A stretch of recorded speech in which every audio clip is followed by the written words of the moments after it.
السلام علیکم ورحمۃ اللہ وبرکاتہ۔ بسم اللہ الرحمن الرحیم۔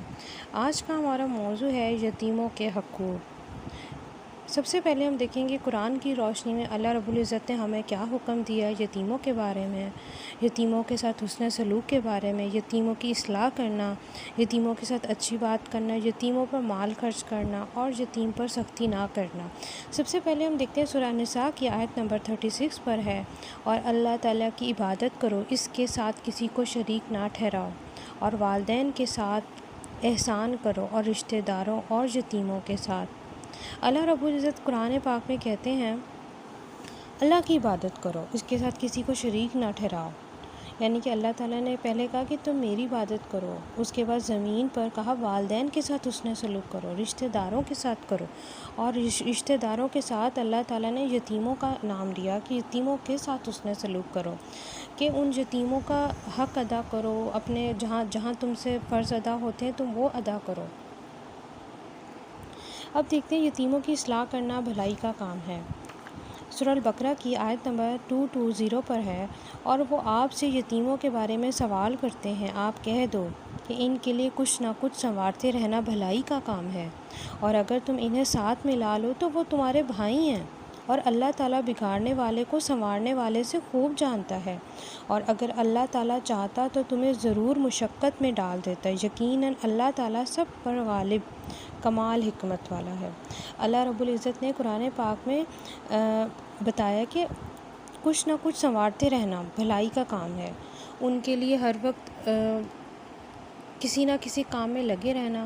جن کے ماں باپ نہیں ہوتے، جو بچے یتیم ہو جاتے ہیں، ان کی بھاگ دوڑ کرنے والا کوئی نہیں ہوتا، ان کے لیے کھانے کا انتظام کرنے والا نہیں ہوتا۔ دنیا کے ایسے بہت سارے کام ہوتے ہیں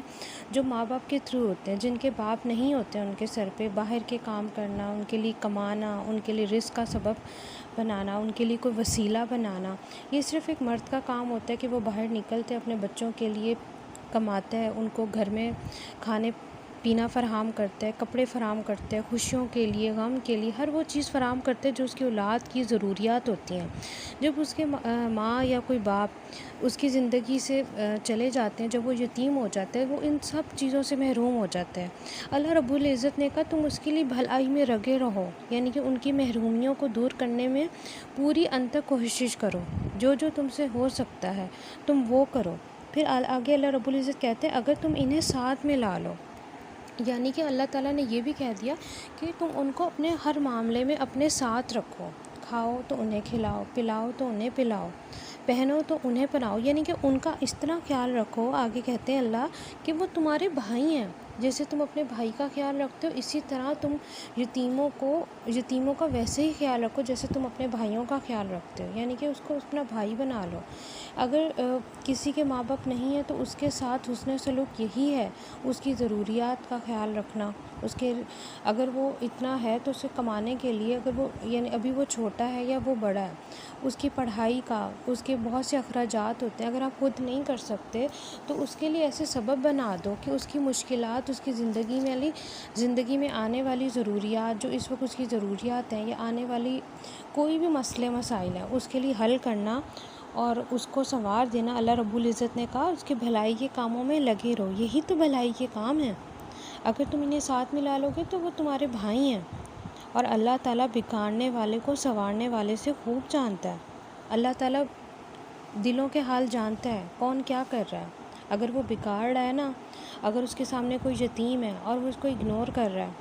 اب جبکہ وہ اتنی استطاعت رکھتا ہے کہ وہ اس کی مدد کر سکتا ہے، اگر اب استطاعت نہیں بھی رکھتا، کم از کم یتیم کی دل جوئی تو کر سکتا ہے، یا کوئی ایسا کام نہ کرے جس سے اس یتیم کی دل آزاری ہو، یا اس کی دل میں ایسے کوئی بات آ جائے۔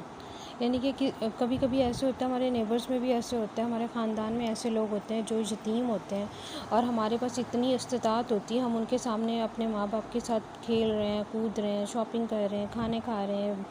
باہر گھومنے جا رہے ہیں، کھا پی رہے ہیں، پہن رہے ہیں، خوشیوں میں اچھے لباس پہن رہے ہیں، اور وہ یتیم بچے جب آپ کو دیکھ رہے ہیں،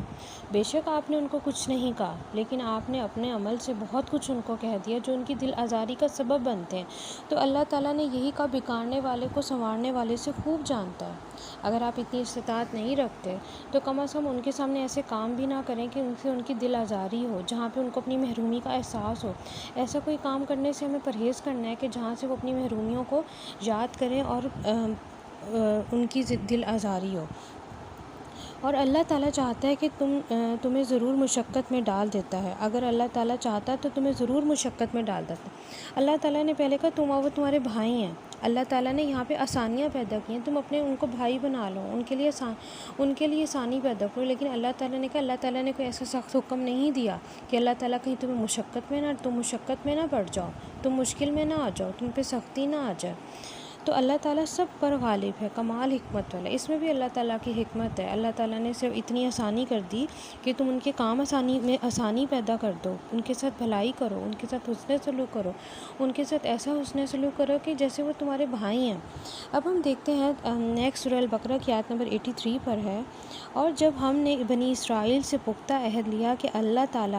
تم اللہ تعالیٰ کے سوا کسی کی عبادت نہ کرو گے، اور والدین اور رشتہ داروں، یتیموں اور مسکینوں سے احسان کرو گے، اور لوگوں سے اچھی بات کہو گے، اور نماز قائم کرو گے، اور زکوٰۃ ادا کرو گے، پھر تم میں سے تھوڑے سے لوگوں کے ماں سوا سب اس عہد سے پھر گئے اور تم منہ موڑنے والے تھے۔ سورہ البقرہ میں پھر دوبارہ اللہ رب العزت نے سب کی اس آیت میں اللہ تعالیٰ نے بہت سی باتیں اکٹھی کر دیں۔ اللہ رب العزت نے کہا، یعنی کہ جو بنی اسرائیل سے عہد لیا تھا، یہ عہد وہ تھا کہ نمبر ایک اللہ کے سوا کسی کی عبادت نہیں کرو گے، دوسری والدین سے حسن سلوک کرو گے، رشتہ داروں سے حسن سلوک کرو گے، چوتھا یتیموں سے حسن سلوک کرو گے، پانچواں مسکینوں سے احسان کرو گے، چھٹا لوگوں سے اچھی بات کہو گے، ساتواں نماز قائم کرو گے، آٹھویں زکوٰۃ ادا کرو گے، پھر تم میں سے تھوڑے لوگوں کے ماں سوا سب اس عہد سے بھر گئے، یعنی کہ تم نے منہ موڑنے والے بن گئے۔ یہاں پہ اللہ تعالیٰ نے بنی اسرائیل کی اگزامپل دی ہے، اور اللہ تعالیٰ نے ہمارے لیے ایک میسیج دی ہے کہ تم ان سب چیزوں سے نہ مڑ جانا، جیسے بنی اسرائیل اپنے عہد سے مڑ گئے تھے۔ یہ اللہ تعالیٰ نے عہد ہے کہ جب تم سب کے ساتھ حسن سلوک کرتے ہو، اس میں یتیم بھی تمہارے حسن سلوک کے حقدار ہیں۔ اب دیکھتے ہیں یتیم پر سختی کا نام، دیکھتے ہیں سورہ زحا کی آیت نمبر 9 اور 10 پر ہے، چنانچہ تم یتیم پر سختی نہ کرو اور سائل کو مت جھڑکو۔ یتیم پر اللہ تعالیٰ نے یتیم کے ساتھ حسن سلوک کا حکم دیا ہے۔ اللہ تعالیٰ نے منع فرمایا ہے کہ تم یتیم پر سختی نہ کرو۔ یتیم بہت سارے ایسے ہوتے ہیں کہ کچھ بچے ہوتے ہیں جن کے پیرنٹس نہیں ہوتے، وہ باہر ایسے کام کر رہے ہوتے ہیں، کسی گھر میں کوئی کام کر رہا ہے، کہیں پہ جا رہا ہے، اور سب یہی سمجھتے ہیں کہ اس کے سر پہ اس کے ماں باپ نہیں، اس کے ساتھ جیسا مرضی سلوک کرو، کوئی ہمیں بولنے والا نہیں، کیونکہ وہ تو بچے ہیں نا، وہ تو بولیں گے نہیں، وہ کیسے بولیں گے، کیونکہ ان کو پیچھے سے سپورٹ نہیں ہے اپنے ماں باپ کی۔ اور جو لوگ اس کو اپنا رائٹ سمجھتے ہیں نا کہ یتیموں سے جتنا مرضی چاہے کام کروائیں، ان کے ساتھ جیسا مرضی سلوک کریں، تو اللہ تعالیٰ نے پہلے بھی ڈرا دیا، اللہ سے ڈر جاؤ، اور اب اللہ تعالیٰ کہتے ہیں ان پر سختی نہ کرو، لیکن اللہ تعالیٰ نے ان سے حسن سلوک کا حکم دیا ہے۔ اب دیکھتے ہیں سورہ البقرہ کی آیت نمبر 215 پر ہے، اور وہ آپ سے پوچھتے ہیں کہ وہ کیا خرچ کریں، آپ کہہ دو جو مال تم خرچ کرو والدین اور رشتہ داروں اور یتیموں اور مسکینوں اور مسافروں کے لیے ہے، جو بھلائی تم کرتے ہو، یقیناً اللہ تعالیٰ اس کو خوب جاننے والا ہے۔ پیچھے ہم نے پورا احسان کرو، اب ہم نے پڑھ رہے ہیں خرچ کرو۔ اللہ رب العزت نے جہاں رشتہ داروں پر حکم دیا، والدین پر حکم دیا خرچ کرنے کا، اس کے ساتھ ہی اللہ تعالیٰ نے یتیموں پر بھی اپنا مال خرچ کرنے کا حکم دیا۔ اگر آپ استطاعت رکھتے ہو ان کی ضروریات کو پورا کرنے کے لیے اپنا مال نکالو، یہ بھی ایک نیکی ہے، یہ بھی حسن سلوک ہے، یہی تمہاری بھلائی ہے جس کا اللہ تعالیٰ تمہیں اس قرآن پاک میں حکم دیتے ہیں۔ اور اللہ تعالیٰ کہتے ہیں میں بہت علیم ہوں، میں جانتا ہوں، میں دلوں کی باتیں بھی جانتا ہوں، میں دلوں کے راز جانتا ہوں، تم کس نیت سے کرتے ہو،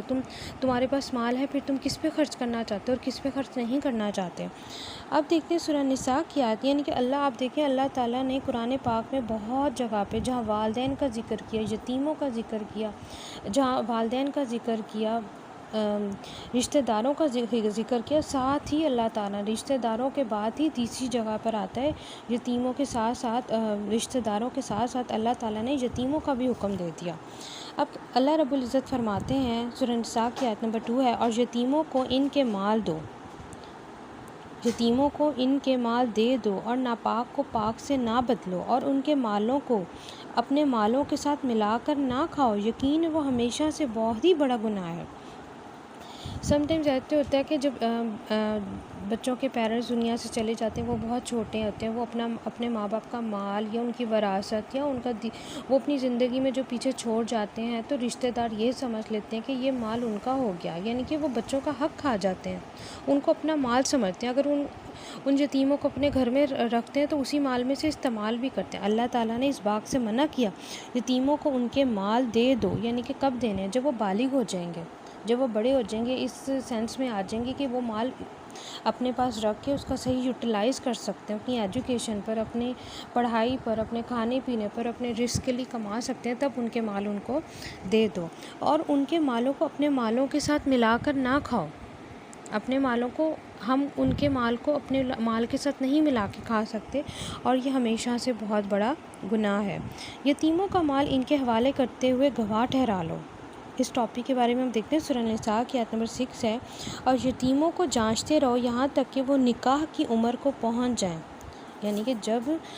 ایک لڑکا ایک لڑکی بالغ ہو جائے، وہ نکاح کی عمر کو پہنچ جائے، پھر اگر تم ان میں سمجھ بوجھ محسوس کرو، جب تم ان کو سمجھ لو کہ وہ اب سمجھنے لگ گئے ہیں، تو ان کے مال ان کے حوالے کر دو، اور اس ڈر سے کہ وہ بڑے ہو جائیں گے، ان کا مال فضول خرچی سے جلدی کرتے ہوئے نہ کھا جاؤ، یعنی کہ تم ان کا مال استعمال نہ کرو، جب تمہیں لگے کہ وہ بالغ ہو گئے تو ان کا مال ان کو ان کے حق کے مطابق دے دو۔